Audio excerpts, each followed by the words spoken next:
Kumlan and a black Gemara. Today's daf is daf Chav Beis Amid Aleph Masechta Sotah. As a preamble to the Gemara we learned today, and I'm going to reference back to this preamble as we go through, I had three general questions about Shulchan Aruch that I've asked many Rabbanim around the world. Never received a satisfactory answer. In fact, they themselves told me that they don't think your answers are satisfactory. So I'll share them with you, and if anybody has a response to them, I would love to hear from you. And if you can pass it on to others, maybe they have a response on all three questions, and you can email it to me to Mottel, M-O-T-T-E-L, at Lennox, L-E-N, for Nancy, O-X.com.au. So the Gemara is, my preamble is as follows. There are three quintessential halachas that are very pervasive in our community, that are discussed a lot, and yet they get barely a mention of Shulchan Aruch. First and foremost, let's take, for example, the laws of Lashon Hara. The laws of Lashon Hara, we know the Gemara in Erchin discusses it. There are a number of Vedas tied to it, and the Gemara uses the expression that it's as if you murdered three people. Very harsh words used regarding Lashon Hara. The Chafetz Chaim wrote one of his magnum opuses on Lashon Hara. And yet, there's no siman in Shulchan Aruch, in the entire Shulchan Aruch, and all four halakim that's called Hilchos Lashon Hara. In fact, it's brought down in the Magen Avraham in Orach Chaim, Kuf Nun Vav, as a one-liner in the longest Magen Avraham in Shulchan Aruch, where he brings a collection of dinim that are not mentioned in Shulchan Aruch, and he just refers to them, and one of them is about Lashon Hara. The Mishnah Berurah on Siman Kuf Nun Vav, Shulchan Aruch also just brings a little bit on Lashon Hara. Even though he wrote this big, there's a sefer about Lashon Hara, entire sefer Lashon Hara, the Alter Shulchan Aruch makes a few sifim out of it.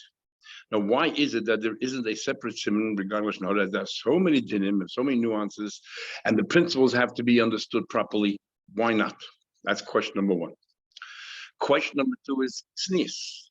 Tznius, we are told, and especially the women are told, how important it is. It's a cardinal mitzvah. Not only is it a cardinal mitzvah, this is one of the Yesod HaYesodis of the Torah, how important it is to be tznius, not only for women, for men as well.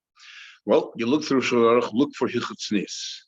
In the very beginning of Orach Chaim, it talks about a little bit in the early Samanim how one should dress under covers and so on. Where do you find hilchot tznius? In Hilchot Krishma. And it's not a separate siman on tznius. It's part of Hilchos Krishma. When you say Krishma, who should you be saying in front of, and you shouldn't be saying Krishma in front of because it might be a distraction or it's not appropriate, or all these different things. And it talks about women covering her hair, covering her arms, covering her legs. Why isn't there a separate siman Hilchos tznius? In fact, in the very beginning of Shulchan Aruch, when it talks about Levishus Begodim, in the beginning, how to dress, right there should have been the entire set of rules of tznius. And it's not. Why not? You have a sprinkle here, a sprinkle there, and it's always part of another set of dinim. Why isn't there a siman called Hilchot tznius? Question number three.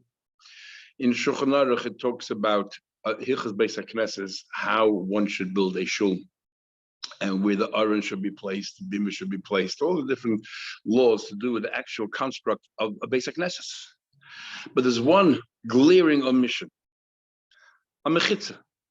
Nowhere does Shulchan Aruch mention that you have to have a mechitza in a shul. In fact, in Hilchos Shabbos, over there in Siman Shin Yudalit, when it talks about Hilchos oil, and it gives an example of building an oil or a wall, a mechitza on Shabbos, as a separation of men and women, it talks about by a shear.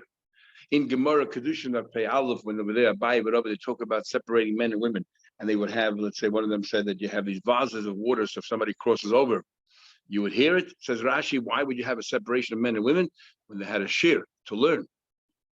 Why isn't there a halacha that sets out that one has to have a mechitza in the shul? Now, on this particular question, almost all the Rabbanim answered me on the spot that it's because women didn't go to shul. And we're going to come back to that because in today's Gemara, it's clear that it's not true. So then the obvious problem is in Shulchan Aruch, I'm traveling now, so I don't have any sperm with me, but I think it's a Sim Pei Aleph. It talks about in Arachaim that women who come to shul while they're niddah, if they can look at a Sefer Torah, if they can make a bracha, and all of those things. Clearly, women did go to shul, and yet in the same Shulchan Aruch, in Kufn Aleph Beis, or those Simonim where it talks about the construction of a shul, there is no mention of mechitza. Why not? These are my three questions. Now, why I'm bringing this up here, because this relates to the Gemara we learned today, and we will see that it is problematic. We're learning now about the last thing we learned about a conniving Russia, and the last thing we learned about somebody who learned Chumash, learned Mishnayos, but did not serve Talmidei Chachamim. And basically, Rashi says he did not serve Talmidei Chachamim means he never learned the reasons behind it. So the problem is because he doesn't understand the principles behind it, he will start equating laws one to another and cause all kinds of issues. In fact, historically, we know that when the Beis Yosef wrote the Shulchan Aruch, he had a lot of opposition, starting from the Ben Alma Prague's brother and many others. When the Rif wrote his halachas, he had much opposition. In fact, that's why the Baal HaMoi wrote his critique on Shulchan Aruch, to force people to go back to the Gemara. Because the problem is, when you have all of these halachas, people just go straight to the halachas and passing from them, and many times the nuances are slightly different, the ramifications are major, and the halacha turns out to be differently, and people don't understand that. So therefore, we call them a conniving Rosh. So Gemara, now that we're talking about that, we'll continue. The Taisus and Mashans, however, learns like Shimish Talmidei Chachamim does not mean they didn't learn Gemara. They might have learned Gemara, but they did not get an internship. They did not do Shimish. They did not associate themselves with Rabbanim and just to see what the Rabbanim are doing. And that's very important, it seems. The Taisus and Mashans are saying you can know how to learn academically, theoretically, but it has nothing to do with practice, because you need to be with the Rabbanim and see how they bring it into practice, because the world of practice, the world of academia and theory could be miles apart. It could very well be that not only the nuances might be different, but you have to know the situation of the particular person and to work out whether this law applies here or the other laws apply there. But more importantly, most people who come to Shilohs don't really understand what the issues are. They just tell you how they think. You have to hear it, and based on that, you're going to pass Kedinin. But if you have experience, you know the kind of questions to ask to tease out of them some more details, which can have a major impact on the outcome of the halacha. And therefore, Shimish is extremely important. So there are two stages in Shimish. And why I'm saying this to you right now is because I think it's relevant to the Gemara we're about to learn. So says the Gemara, eat what we learned. Kara, if somebody learned Chumash v'Shon and Mishnayos l'Shimish and Chachamim did not serve Talmidei Chachamim. Rabbi Lazar oimer harei ze amoritz. This person is an amoritz. Rabbi Shmuel Nachmei oimer harei ze bur. He's worse than amoritz. He's a bur. What exactly are they arguing? Bur is worse than amoritz. Very ironic. In the Torah in Parsha Shlach, when it says amoritz, Rashi says over there that amoritz is actually a very commendable name, and that is it's a compliment. The world was created because of this nation. Sometime later, the word Am Oretz suddenly became to mean someone who's an ignoramus. How did the word Am Oretz so radically change from a compliment to one of basically a derogatory name? Is it a euphemism, like for a blind person we say Saginor, plenty of light? Or sometime over some time period it changed. Who changed it? Don't know. And the second thing is like Baal Chayv. In the Gemara in Mishnah, Baal Chayv always means a lender. Suddenly today it means a borrower. Somebody owes Chayvus everywhere. When did that change? Don't know again. Interesting. Anyway, continue. The difference, so the Mefarshim tried to understand the difference of Amoritz and Bur, and they just say Bur is worse than Amoritz. What exactly are they arguing in? Possibly they're not really arguing, and this is relevant to the Gemara later on as well. I haven't seen this anyway, but this is pshat. In Pirkei Avos it says, Loy Amoritz Chassid, Loy Bur Yorechet. So an Amoritz, who might seems Amoritz Chassid could mean that there are different degrees of Amoritz. The problem is they'll never go beyond the letter of the law. Shomer says and I'm not interested in going any further. And calling someone a bur means it's more about the attitude of the person rather than the amount of knowledge he has. And that is that because he demonstrated that he's not really interested in knowing anything beyond what it says, means it's lacking something much more fundamental, perhaps. It's lacking Yiras Shamayim. And therefore they're talking about two different aspects of what it means not to be so aware of all the laws. Rabbi Yana says that he's a kusi. Rabbi Yana goes further. Rabbi Yana says you're a kusi. A kusi means like a nation kusim where your wine is considered usher. And because he says now that you've told me that he's like a bur, The result is a bur is lo yarichet. Lo yarichet. How can you trust a person's wine? How can you trust a person's bread? And therefore, how they treat it halachically like a kusi. So Buddhism is the argument. Buddhism is describing the attitude of the person, and Rabbi Yanni then says, based on that, we treat them like a kusi. And Abba Yaakov says, we say that that this person is like a magician, a sorcerer who pretends to do things when he doesn't. What's Abba Yaakov saying? I think what he's saying is something more than that. He's saying that even this person of Chumash, even the person of Mishnais, even the person of Gemara, in other words, he knows everything. Taka knows everything. He's not deceiving anybody. But because he didn't do the second stage of Shimush, which is physically joining up with Rabbanim and doing like an internship, lahavdil, and therefore learning from them, not just what it says, but also common sense, also how to tease out the questions and all those other things, then he's really deceptive because people think the guy knows he can quote Shulchan Aruch right, left, and center, but he has absolutely no idea how to paskin. To be a paisik is not just having knowledge, it's having the experience. The rotten people say that like a sorcerer says words, but the other might come, has no idea what he's saying. So he knows all the words.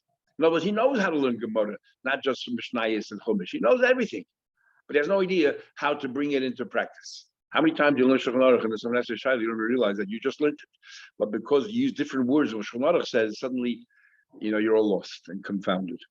Second on further. Tony Tana, he learned, he has no idea what he's saying. So Tony Tana, he's learning actually everything, but does not implement it. Tana, we learned. What's the get of Amoritz? Kosha Eino Koida Krishma doesn't read Krishma Shachris Arbis, Bibichose doesn't read Krishma Shachris Arbis with the brachas. All the Rishonim here on the spot do not add the words Bibichose because that's irrelevant. The idea is he's not reading Krishma at all. In the morning, at night, Divrei Hameres, he's not doing the basics. So that's an Amoritz. Rashi Ray said we're talking about Amoritz regarding whether you can trust him when it comes to Taharis. And Teresa says that you have different sugyas in Gemara Amoritz, and the ramifications are different, and therefore the criteria is different. Sometimes it's a question of whether we can accept the testimony. Sometimes it's a question of whether he can be included in the Mazuman. Sometimes when we need an expert, can we trust him as an expert? Or like Rashi says here, Taharis. And so therefore, because they're different, Teresa Shans means different degrees of Amoritz and different ramifications. So that's why you have different Gemaras saying different criteria for what Amoritz is. Anyway, Rameh says over here, someone does not read Krishna. The Chachamim say, "Kol she'einu menich film," doesn't put on film.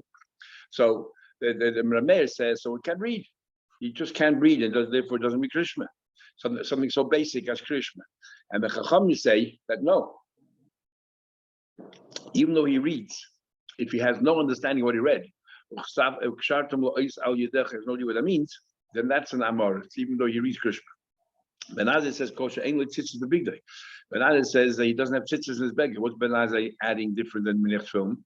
It seems what Ben is saying is that Krishna is Shema and Shemaya, and this person is not reading Pasha, the third Pasha tzitzis. But Mahatayda, we have to read is either Shema, the different opinions, or Vahafta.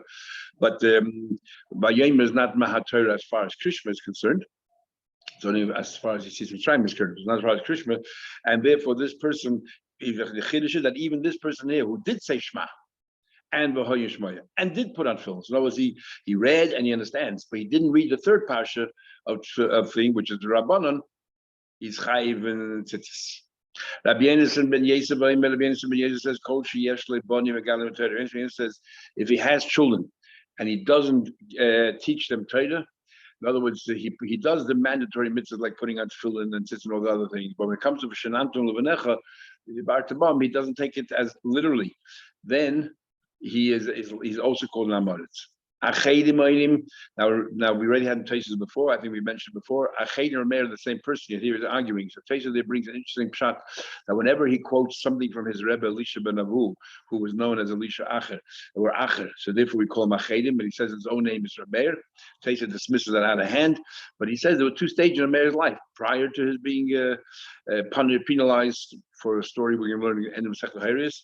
He was called Meir, and afterwards he's called Achedim. After the Koida V'Shein, even if he reads and learns Mishnayos, and didn't serve Tamid Chachamim, Zehu Amoritz. That is an Amoritz. But if he reads and he did not learn Mishnayos at all, that is a bur. worse. Like God of a Leishana didn't read all of a cost regarding him. The Torah says, the Pasuk says, "Was a ratis Beis Yisrael. I planted seeds amongst the Eden Beis Yehuda. Zera others said behemoth. Some people like others will be like a behemoth. This person is like a behemoth." Okay, Shlomo Melech says to the Chabam, he says to the following. He says, "Yiras Hashem b'ni, I want you to fear Hashem. V'melech, you'll be a king. Im shoinim al tisarev. Do me a favor, do not mix with the shoinim. Who are these shoinim? People who only know halachas and they did not serve Tamid Chachamim. So Rashi says that they learn halachas and did not serve Chachamim, therefore they don't really understand the Tamim. But according to Reisha Mishan, it means exactly what he said before. They learn everything. They know halachas. They learned it. But still they didn't serve Chachamim to get that experience. So how else are you going to learn Shainim? I would thought it means something else. Someone who repeats the sin. And we learned before already, like Rav Huna said, Rav Huna said, if a person doesn't obey it and he repeats it, if he becomes mutter. And the Gemara there, Yuma asks other places, it means nasa hutulai. Once you get used to something, the guilt is gone, then it becomes easier and easier. But people still haven't come back to shul after COVID, because once the COVID was that you didn't go to shul many Shabbosim in a row, it sort of removed the guilt. And even though you know you should be in shul, you don't feel guilty anymore. So Rav Huna says, if a person doesn't obey it once, twice over time, you don't feel guilty anymore. And that's maybe Shlomo was warning his son, not to mingle with those people. Commercial, that's not what he means at all. Trying to learn. Hatanoim Bevali Olam. The Tanoim, destroyers of the world. It says the Gemara Bevali Olam. How do you call the Tanoim destroyers of the world? They pass halacha straight from the Mishnah without understanding what it means. Because first of all, they don't know that not every Mishnah is Das Rabbim. Could be the lone opinion, which the Gemara teaches out of it, and that Mishnah follows a lone opinion, which is not halacha. Second of all, they don't know which Tanoim, what the rules regarding Tanoim, which ones you pass like, which ones you don't pass like, and therefore they make mistakes. They pass wrong. That they pass straight directly from the Mishnah. There's the ones who are settling them down. It says halichas olam loy. It says there that somebody learns halachas that the world is his in his chus because he brings stability to the world. They pass directly from the Mishnah. Isha Purusha. It says in the Mishnah that more people who are ruining the world is an Isha Purusha, a woman who sort of removes herself from Olam Hazard. That's a bad thing. It's a good thing. Tell them what we learned. Psula Tzalyon is we learned a Psula who davens a lot, a young girl who davens a lot, and Almona, talking about a Psula, a girl who's not married, or Almona Shayvis. Or Almana is very neighborly. Tracy brings a Shami that has different interpretation of these words, but this is how we learn our Gemara. Or a cotton lakala chadasha, or a child that didn't yet reach the full pregnancy, or these are the destroyers of the world. What does that mean? See what anyway talking about? I'm going to prove to you that a psula who davens all day is the most wonderful thing, most inspirational thing, and an almana who's friendly, who is a good neighbor. Again, is a wonderful inspirational thing. We learned how to fear Hashem from a young girl, and how important it is to try to do mitzvahs as best as possible and get a reward from a widow. What happened was as follows. Was heard this young girl, a girl that fell on her face, but also again, you created heaven, you created the other side. But also tzaddikim, but also Hashem, you create people who have a tendency to be tzaddikim, and they'll eventually receive Gan Eden, and those who won't. I plead with you. I don't want people as a result of me ending up. I should not be a stumbling block to people that because on account of me, they were going to forfeit their chelik in Gan Eden. What a wonderful inspirational tefillah. What's the case of Almana? Almana was a widow. They had a shul b'shivas in her neighborhood. Kol yom, every day, have an asya matzla. She would go and daven bei midrash Rabbi Yechon, b'shmesh Rabbi Yechon. Amar biti, my daughter, loy beis haknesses b'shiva. Says, don't you have a shul in your neighborhood? Why do you walk all the way to the other end of town to me? She said, Rebbe, the loy schar psiyas yeshli. Don't I get the reward for walking all the way to your shul? So we see from here that what? That these women were actually inspirational.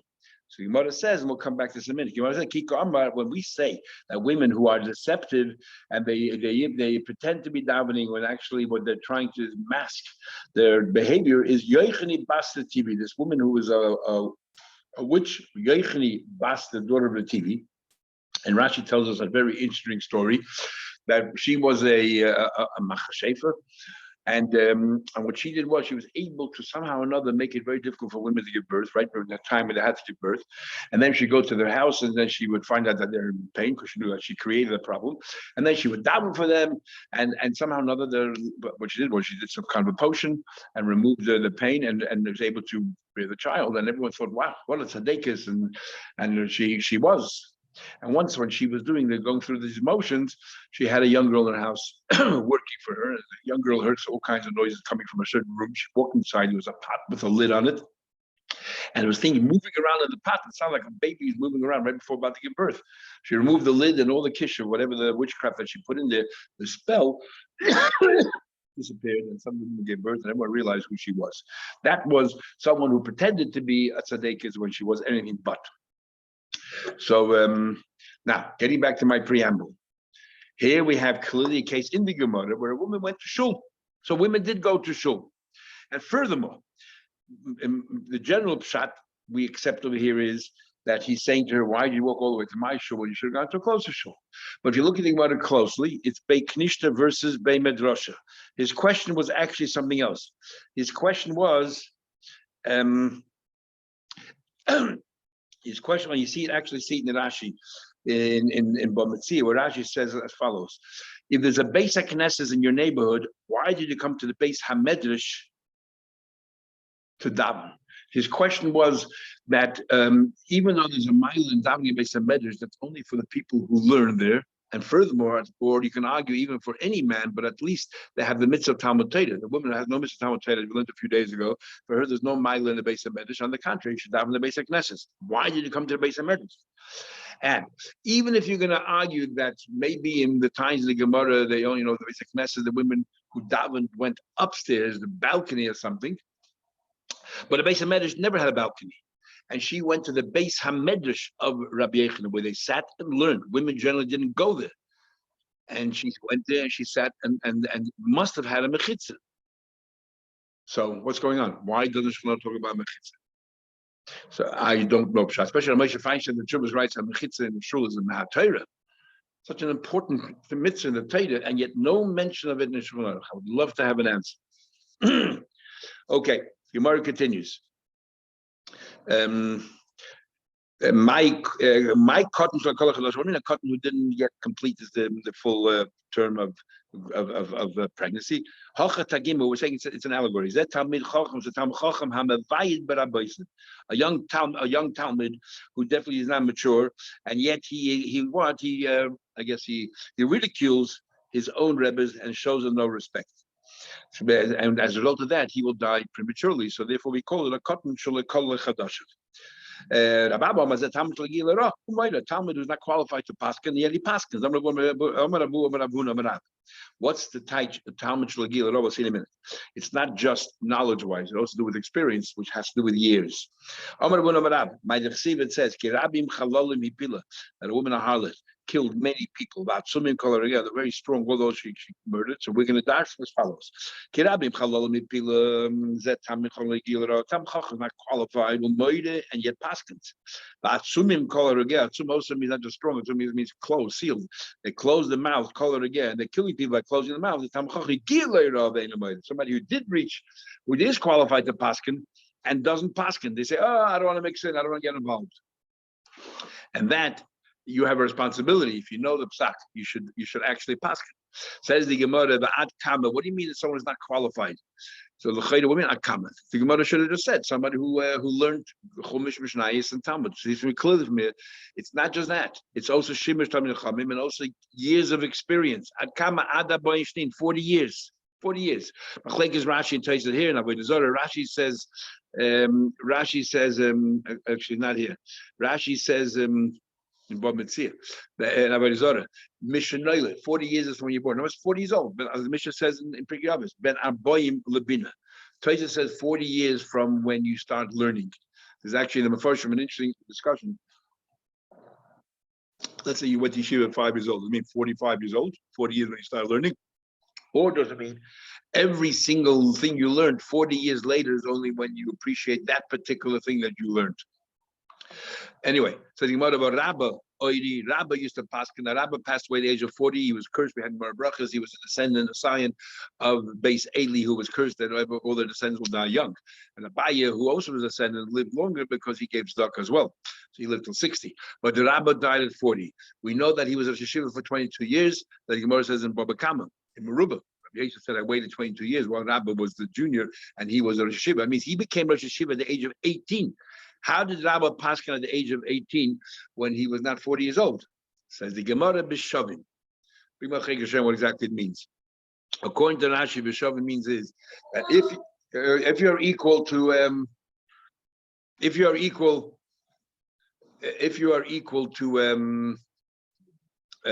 it? If you are equal to another Rav, if you're equal to another, Rashi says, then you're allowed to paskin even though you're not of age. It's only if you are unequal, then you should be paskin. Tosfos says, what's the chiddush? Based on more brachas, he wants to learn. No, if you are equal and somebody else is a senior, then they should be paskin. If you're underage, under 40 years old, it's only if you surpass them, exceed them in knowledge, then even though that you're a youngster, you can go ahead and paskin. Tosfos brings another interesting shot that the Gemara Brachas is not even talking about Rabbanus. It's talking about somebody who's a parnas and a tzibur, somebody who's active in the community. Then it's talking about it that if you're not equal, you shouldn't be involved. But when it comes to learning, if you are equal, you can get involved as well. It brings another shot is that the Gemara Brachas is talking about if there's already somebody there established and you're coming into town. Then even if you're equal, you should not be involved. Only if you exceed that person's knowledge. But if you're a denizen of that area, just like that other person, then even if you're equal, you can paskin. Say him further. Well, Makkah is Perushan. Somebody, one of these people who pretend to be very frum, and Makkah they beat themselves. These are all people who destroy the world. What exactly does it mean? Makkah is Perushan. So Gemara tells us. Learn. Shiva Perushan ain't that 7 Perushan. There's part of Shichmi. We'll soon explain what that means. There's Parish Nikafi, there's Parish Kizoi, there's Parish Meduchia, there's Parish Machevasi, Vesena, tell me what to do and I'll do it. Parish Ma'ava, out of love, we'll explain each one in a minute. Parish Meir out of fear, and Parish Shichmi. So Gemara explain what's Parish Shichmi. Shichmi is, Tosfos brings a Sham, it has other interpretations completely, but this is how we learn here. Peter Shichmi is a Oise Maise Shchem. He behaved like Shchem. In other words, the people of Shechem, they circumcised themselves, nothing to do with the mitzvah. They just did it purely in order to get the daughters of Yaakov. So they did it for the ulterior motives. That's called Parish Shichmi. What's Parish? Parish Nekafi? Parish Nekafi is, or Nakafi, is Zeh HaMenakif es Raglav. What's HaMenakif es Raglav? Rashi says that he walks toe to ankle toe to the back of his foot, so he walked very, very slowly as if he, is not looking around in the surroundings and pretending to be, way too frum when there's no such call for it. Parish Kizai. What's Parish Kizai? He doesn't look up, doesn't look around, and then he bangs into walls and he's bleeding everywhere. And that's what our Mishnah says, Makkah is Perushan. And even though it says that you shouldn't walk with Kaimas Kuf with your head up, or the Rabban says you shouldn't be looking at other people, there's a letter he wrote to his son. But nevertheless, this is way above beyond the cold duty, looking down on the ground and not looking around at all your surroundings. Parish Meduchia, somebody who's excessively from Meduchia, looks like a pestle. He walks with his so hunched and his head totally bent over. Again, way beyond the cold duty. Parish Machevasi Sena. Somebody walks around saying, "What is my obligation? I will do it." Hama'al Yasihi. What am I going to do? Hama'al Yasihi. Isn't that a good thing? He's constantly saying, what should I do? He says, walks around saying, oh, I did all the mitzvahs. What else can I do? And that is why you're potter.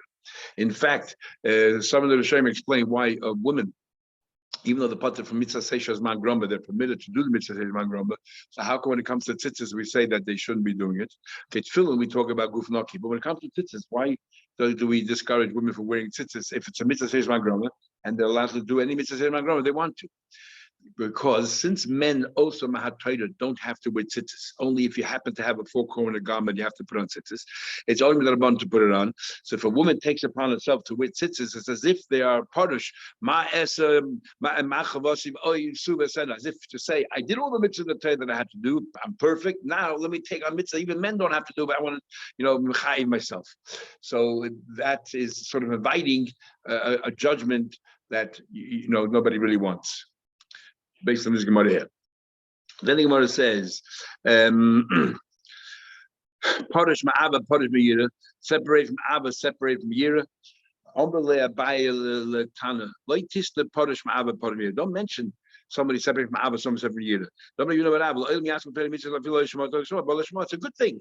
Even though you did it for the wrong reasons, eventually you come to it for the right reasons. This long text in the bottom, Leil Miyasik Adam, brings contradictions in the Gemara. Sometimes you say it's a terrible thing to do Leil Shema, sometimes it's not a terrible thing to do Leil Shema. And Taisa basically makes a difference when the reason why you do Leil Shema is because you're doing it for self-aggrandizement, you're doing it, for covet. So therefore we say eventually you'll be all right. But if you're doing it in order to know how to use the Torah against the Torah, Chas v'Shalom, then all this Yayiba, let's take another expression in other places, then it's not a good thing. But from Taisa here, interesting comes out that doing Tzedakah, the Gemara in Bobasa that says that if a person gives Tzedakah and says, Manash Yichya B'ni, or Manash Tzadik, whatever, then you're allowed to do it. So normally we learn pshat there that's unique for tzedakah. Hashem says, "You're permitted to test me. There's nothing wrong with it." Here, Taisa puts it together with all the other mitzvahs that it's not ideal, but which is very different than the pshat the way we learned the Gemara in Bava Basra. The Taisa Mishans has a number of pshatim in the Gemara here, including a very interesting one, that there's a difference when you do a mitzvah and you regret it if it doesn't work out. In other words, if you have an ulterior motive, and if the ulterior motive didn't work out, for example, tzedakah, you gave tzedakah Amanasha Yichya B'ni, if Rachman Slano Amanasa should have a good business deal, and let's say it doesn't work out, do you regret the fact that you gave tzedakah? So Yidden don't regret the fact that they gave tzedakah, and therefore it's still all right. You still do the mitzvah. Mashenkin, if you do a mitzvah and you regret the fact that you did this mitzvah, then it's a terrible thing. And some of the Farshim want to know the difference with by Shechem. We say ulterior motive is a terrible thing, and here comes along a Rabbi and Abai and they say that no, that and they try to resolve that, but actually it's not a question at all. Over here by Abai Rabbi, it says Ya'asek Adam b'Torah mitzvah shaloshma. You are doing a mitzvah. You are learning Torah, you're doing a mitzvah. And we learned in the Gemara a few days ago that the mitzvah actually protects you, and according to one opinion, even from the Yetzer Hara. So because at the end of the day, you did a mitzvah, but you also had an ulterior motive as well. So even the mitzvah that you did eventually is going to lead you in the right direction. However, in the case of Shechem, they did no mitzvah. All they did was for ulterior motive. And therefore, it's no good. Anyway, then the Gemara says further. Omar Rav Nachman Yitzchak, the metamra, that which is hidden remains hidden because we don't really know your ulterior motives. We don't know what's going on in your heart. With the megalia, but that which is revealed is revealed. But Beidin Rabba, but the Beidin Rabba, the great, the Beidin Rabba is the Bezin Kamali Shmaila, the heavenly Bezin, is they go ahead and they get retribution. They know exactly if your intention was for the right reasons or not. So they will have retribution against those people, the chafigunya, that put on, they wear talaisim and they walk around as if they're very frum, and in fact when they're pretending to be very frum, and in fact they are not. And What do you mean talesim? Maybe this is an allusion to Kairach. Kairach and Adasa, they all put on talesim shavchelis, and they walked around mocking and pretending as if kulam kadeshim Hashem. There's no need for Moshe and Aaron, and obviously they're all wrong. So maybe that's where the expression comes from, that they're walking around with these talesim as if they're so frum, and they're masking whatever's behind them. Yanai, the king, said to his wife. We had him in Brachas. His wife was a sister of Shem Meshatach. Yanai was, the Gemara Kedushin tells us, he was a Kohen Gadol, and he was a king. And then because there's a question about his parents, when he was qualified to be a king, because maybe they were Gerim. So he was very upset. He killed out all the Rabbanim at that time, and the Rabbanim had to flee. And then right before he died, his wife was very worried that the children will not be appointed king. So this is what Yanai said to his own wife. Don't worry about the Purusha from it, because even though I killed many of them, most of them, and they hate me, they'll never ever take revenge against you because they're from, and the trader said, I'll take revenge. So even though Yanai Melech killed some of them all, it was only because they questioned his ability to be a Kohen. But he still respected the fact that their integrity. Don't worry about the Tzduki, because they're all my friends. I became a Tzduki. In fact, there's an opinion in Gemara Brachas that Yochanan Kohen Gadol was Yanai, who became Tzduki then. No, you have to worry about the Tzvuyin, the false ones. They walk around the streets imitating the Prushim, appearing ostensibly to be a parush, make believe they're very frum. Maaseh, famous saying, Maaseh and Kemaisa Zimri. In fact, their deeds are no better than Zimri ben Soli that we had in the end of the story of Parshas Bolok, the terrible travesty that he committed there in public. And yet, but they want to get reward of Pinchas, who saved the day, and by acting like the zealot that he did. Okay, next Mishnah. Rav Shimon says, Rav Shimon argues the previous Mishnah we had, the Chachamim said that schus can be can delayed by 1 year, 2 years, 3 years. And interesting, according to the opinion that says we're talking about mitzvahs, and mitzvahs protect you, okay, so there's degrees in mitzvahs. But according to the opinion that says there's Torah, and by women, the schar they get for Torah is that they send the children to school and they let the husbands go away. And what are the 3 degrees that for some it's only 1 year, for some it's 2 years, some is 3 years? What is the criteria for a woman helping out her husband or children to learn Torah? We say, for this, you'll have a 1 year delay, and for this, you'll have 2 years. Nobody spells out exactly what that is, and I don't know. But anyway, Rabbi Shimon comes along, he disagrees with the whole notion of delaying the impact of the water. Says the Mishnah, schus has no impact at all. And what's the problem? Why not? Because if you're going to say that schus toilet b'mayim morim, if you can say schus actually has the ability to delay it, what you did was you weakened the entire fabric of a sotah. The whole idea was that this is like sort of a deterrent, but you weaken that deterrent because they think, I have a schus, I can get away with it. Number 1. Number 2, all those innocent women who came out innocent, people will say, they're not really innocent. Somehow or another, they must have a schus somewhere that we're not aware of, and that protected them. It's not fair. We'll say that it was a schus that protected them. Comes along, Rebbe says, I agree with the Mishnah that Rabbanan before they say that. No. Rebbe says, I agree with the Rabbanan before they say that the schus does.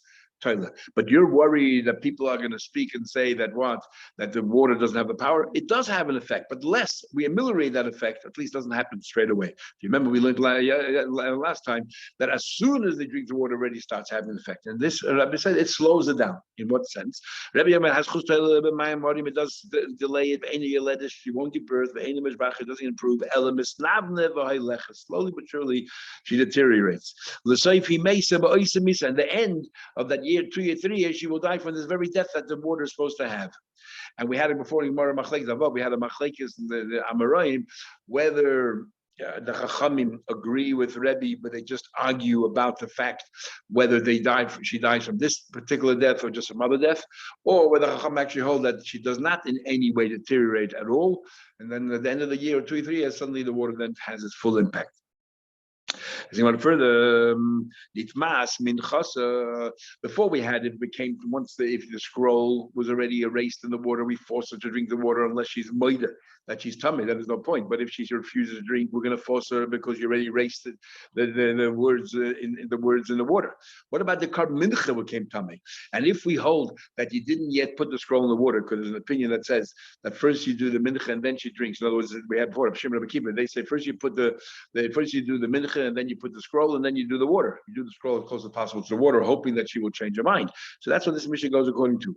Or according to Chachamim, that by mistake the Kohanim wrote it too early.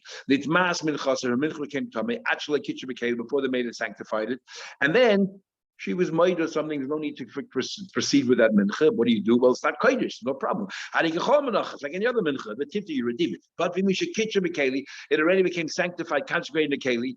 And again, and then she was made that she is not innocent at all. That became possible. But you burn it. Nothing else you can do with it. The elushim in chasein is rafis.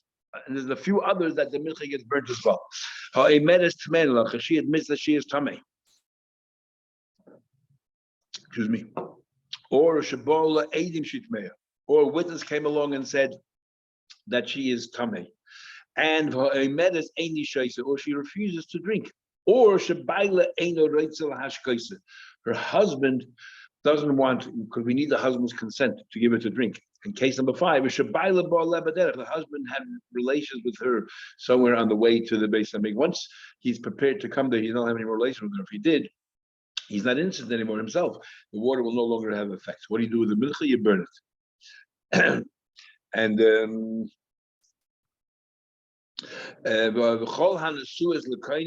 that anyone who is married to kohanim. Now, what happens is a carbon mincha, generally you do a kmitza and you put it on the mizbeach, you roast it, and the balance of the mincha gets eaten by the kohanim. But a carbon that a kohen brings up is kol tea, and the entire thing is burnt on the mizbeach. So kol hanasuyas l'kohanim. Anyone that gets married to kohanim, mincha say in this rough, the carbon mincha gets burnt. The entire mincha, not just the kohen, but also the mincha, because her husband is a kohen. And anything that, and since the husband is obligated to bring up the carbon for his wife, and anything that belongs to the woman belongs to the husband, so therefore it's as if the kohen is involved in this particular carbon, and it becomes the mincha of a kohen, and the mincha of a kohen gets completely eaten. Machlekes Rashi traces by the other minchas that she brings. For example, a voluntary mincha, is it treated as if it's a husband, and therefore the entire thing gets burnt, or no, it's her own, and therefore the balance of it gets eaten by kohen. Bas Yisrael, she's like, if Bas Yisrael marries a kohen, minchas and isefes, her mincha gets burnt. Because as we just explained, or kahena, she says, oh, but if she's a bas kohen married to Yisrael, minchas and nechelas, or mincha gets eaten, does get eaten. So ma bein kohen lekehenes. What is the difference between a kohen and kehenes? Minchas kohen is nechelas. The mincha of a kohen gets eaten, or minchas kohen ain't nechelas. What is the difference between a kohen and a kehenes? The mincha of a kohen gets eaten, but a minchas kehenes. A woman, bas kohen, her mincha gets eaten like any other Yisrael, gets eaten by the kohen. Not the kohen, it's the part that was scooped out, but rather the balance of mincha. But mincha's kohen ain't a chel. The mincha of the kohen does not get eaten. Kohenes mischalelas. If a kohenes has an affair with somebody that she can never marry, then she's now a chalala, and her children are chalalim. But even if she marries a kohen, but the kohen who, let's say, lives with someone in sin, let's say he lives with a divorcee or with a gieris, he himself, as long as he's married to her, he cannot perform his service. But the moment he's no longer married to her, he could continue performing his service. Reverts back to normal. By kohenis, even afterwards, she can never revert back to normal. Kohenis mitam l'mesim. She's permitted to mitam to mason, but they ain't kohen mitam l'mesim. Kohen can't. We're making a distinction now between a kohen and a bas kohen. Kohen oichel b'kachim kochim. A kohen can eat kachim kochim. Ain't can eat kachim kochim. She can eat for other kabbalas like kachim kalim, but not kachim kochim. Not those that have to be eaten within the environs of the Beis Hamikdash.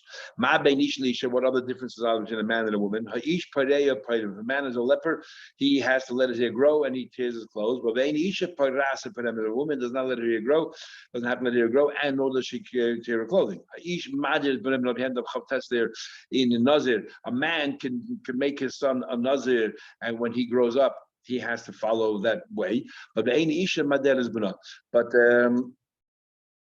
a woman does not have to be Madir her. It cannot be Madir her son. I Shimshon and Shmuel, so it must be the husband agreed, or when Shmuel or Shimshon reached the age and they agreed, as if they themselves made the Nazir. Like a ger, cotton, when it comes 13 years old, and the parents, Megan, when he's a young kid, comes 13 years old, if he doesn't protest, he continues on this way. Ha'ish megalech Rabbi, the father, let's say, became a Nazir, and then he set aside kabbanis, but he didn't specify exactly for what. Then he died. The son can take over, becomes a Nazir. He can take over and use those kabbanis. Ha'ish megalech Rabbi, but a woman can't. Ha'ish mekadosh bita, a man can mekadosh his daughter underage, but the ain't isha mekadosh bita from the Torah, a woman can't, from the Rabbanan. And therefore she can be mine and she can walk out. Ha'ish moiches bita, a man can sell his daughter as a maid, but ain't isha mekadosh bita, but a woman can't. Ha'ish niskal arim, a man, when we discussed before, skilla is when they are naked. The ein ha'isha is kalosar, but a woman is not stoned when she is naked, because it's this. Ish nitla, a man gets strung up after he was killed by Bezin. The ein isha is what a woman does. Ha'ish nimka beginevas. If a man stole, he cannot repay. He gets sold as a slave. But ein ha'isha nimka beginevas. But a woman, if she's sold, cannot be sold as a slave. Everyone have a good day. See you tomorrow, Mr. Shem.